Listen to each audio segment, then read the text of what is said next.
Hi hello नमस्कार. निष्ठाज all in one चॅनलमध्ये आपले स्वागत आहे. कसे आज सगळे? मस्त मजेत ना? तर आज आपण करणार आहोत साबुदाणा बटाटा चकली, जी उपवासाला चालते. तर इथे आम्ही 1.5 किलो साबुदाणे घेतलेले आहेत आणि तुम्हाला दुसऱ्या दिवशी जर करायची असेल ना चकली, तर तुम्ही आदल्या दिवशी सकाळी साबुदाणे भिजत घालायचे. जसे आपण नेहमी साबुदाणा खिचडीला जसे भिजत घालतो ना, तसे साबुदाणे भिजत घातलेले आहेत.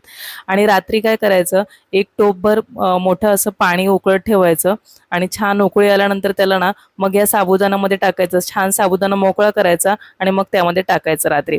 आणि रात्रीचीच अजून पण बाकीची तयारी करून घ्यायची, मिरचीचा ठेचा करून घ्यायचा.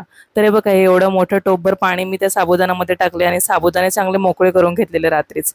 आणि रात्री अजून एक तयारी करून घ्यायची आपल्याला, की बटाटे आहेत ना आपले, 5 किलो बटाटे आपण घेतलेले आहेत. तर ते दोन्ही कुकरमध्ये असे ठेवलेले आहेत. तुमच्याकडे मोठा कुकर असेल तर ठीक, किंवा टोपामध्ये पण तुम्ही बटाटे उकडून घेऊ शकता. आधी साबुदाणे छान हाताने आईंनी मोकळे करून घेतलेत, बघू शकता तुम्ही. म्हणजे दाना दाना वेगळा होतो छानपैकी.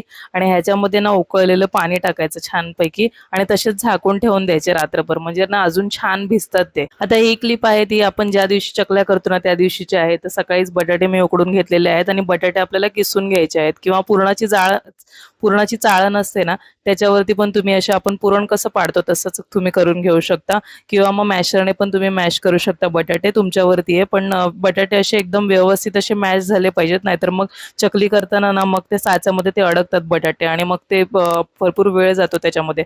तर तुम्ही कोणत्याही पद्धतीने व्यवस्थित असे बटाटे मॅश करून घेऊ शकता. आणि बघा, साबुदाणे पण आईने हाताने परत मोकळे करून घेतलेले आहेत. तर आता आपले हे 5 किलो बटाटे बघू शकता तुम्ही, किसून घेतलेले एका मोठ्या टोपामध्ये काढून घेतलेले आहेत. त्याच्यामध्ये टाकलेत साबुदाणे, छानपैकी भिजले आहेत ते, एकदम मस्त भिजलेले आहेत. आणि ह्याच्यामध्ये आपण मग बाकीचं साहित्य घालणार आहोत, जसं की मीठ घालणार आहोत. मीठ चवीपुरतं आईने घातलेलं आहे छानपैकी. एकदम जास्त मिठा नाही करायचं आपल्याला, वाळल्यानंतर ते पदार्थ असतो तो सुकतो पूर्ण आणि मग मीठ जास्त लागतं, तसं नाही करायचं आपल्याला. तर व्यवस्थित असं चवीनुसार मीठ घालायचं आहे. आणि हा मिरचीचा ठेचा सुद्धा घालायचा आहे, हा सगळ्यात शेवटी घालायचा, कारण की मग हात भरपूर जळजळतात तुम्ही मिक्स करताना. छान मिक्स करून घ्यायचं मीठ आधी व्यवस्थित, आणि नंतर मग मिरचीचा ठेचा घालायचा.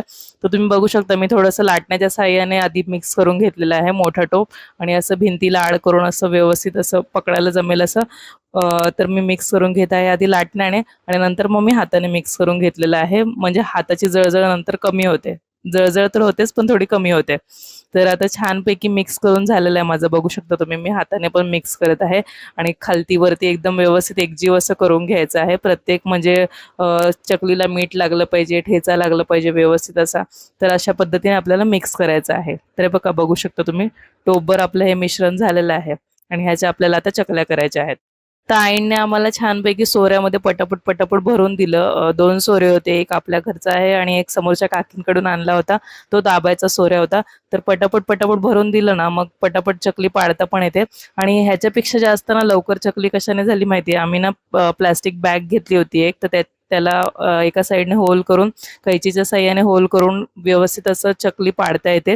आणि नाहीतर तुम्ही पायपिंग बॅग असते ना, केकसाठी आपण वरती जे आयसिंग वगैरे करताना वापरतो, किंवा नाव वगैरे लिहिताना वापरतो, ती पायपिंग बॅग त्याच्यामध्ये टाकून तुम्ही करून घेऊ शकता. त्याने खूप पटापट होतं आणि चकल्या ना थोड्याशा जाड्या होतात. तर त्यामुळे ना तळल्यानंतर त्या खूप छान अशा खुसखुशीत लागतात. आणि ह्या सोऱ्याने कशा अशा पातळ चकल्या पाडल्या जातात. तर तुमच्यावरती तुम्ही पेपरने करा किंवा मग सोऱ्याने करा, कसं पण करू शकता तुम्ही. पण पेपरच्या साहाय्याने पटापट झालं, म्हणजे भरपूर क्वांटिटी असते. आणि हे बघा, एवढ्या चकल्या झालेल्या आहेत, प्लास्टिकच्या पेपरवरती केलेल्या आहेत. आणि असा आकारच आला पाहिजे असं त्याचं काय नाहीये. तुम्ही स्ट्रेट पण करू शकता त्याला, मग नंतर त्याचे तुकडे तुकडे करून घेऊ शकता, कसंही करू शकता. आणि एवढ्या सगळ्या चकल्या करायच्या म्हटल्यानंतर एकदम एकसारखा आकार येत नाहीच. तरी पण आम्ही सगळ्यांनी मिळून केलेल्या आहेत व्यवस्थित. आणि सुकल्यानंतर बघा हे अशा दिसतात, एकदमच सुकून जातात पूर्ण व्यवस्थित. चांगलं 3 ऊन देऊन सुकवलंय त्याला, कडकडीत उन्हामध्ये सुकवलं ना की हे बघा अशा मस्त सुकलेल्या आहेत. ह्याला छान 3 ऊन द्यायचेत, म्हणजे व्यवस्थित सुकतं. प्रमाण वगैरे एकदम सगळं अचूक सांगितलेलं आहे, त्यामुळे 100% फेल न होणारी रेसिपी आहे. तुम्ही नक्की ट्राय करून बघा. चला, भेटूया नेक्स्ट ब्लॉग मध्ये. तोपर्यंत सगळ्यांना बाय बाय, काळजी घ्या, राधे कृष्ण. छान सुकवल्यानंतर बघा असे झालेले आहेत, आणि आपण आता तळून बघूया कसे होतात ते.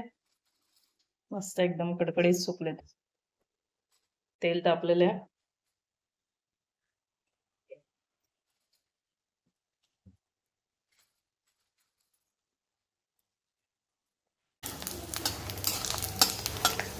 हे बघा, मस्त तळून झालेलं आहे, गरम आहे भरपूर.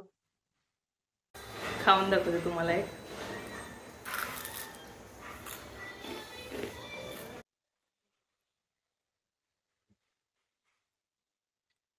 मस्त एकदम कुरकुरीत झालेले आहेत.